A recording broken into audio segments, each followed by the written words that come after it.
தினம்தோறும் விளக்கேற்ற நல்ல எண்ணெய் இதயம் நல்லெண்ணெய். அக்டோபர் மாதம் இந்த வாக்காளர் பட்டியல் திருத்தம் கொண்டு வராங்க. இதுல பீகார் மற்ற மாநிலங்கள்ல நிறைய வாக்காளர் நீக்கிறாங்க, அதே மாதிரி எல்லா மாநிலத்திலும் நீக்க போறாங்க. தமிழ்நாட்டுல பெரும்பான்மையா இருக்கும் அப்படின்னு எதிர்பார்க்கப்படுதுன்னு சொல்றாங்க. அது என்ன சார் சொல்றீங்க? தமிழகம் பீகார் அல்ல.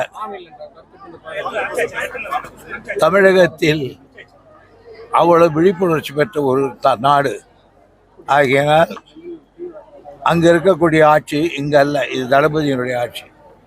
ஆக தமிழ்நாட்டிலும் அவர்கள் செல்லாது, தமிழ்நாட்டு முதலமைச்சர்களுக்கும் செல்லாது. திமுக கூட்டணி சட்டமன்ற தேர்தலுக்குள் சிதறிவிடும் அப்படின்னு நேற்று எடப்பாடி பழனிசாமி பேசியிருக்காரு சார். அதை பத்தி என்ன சார்?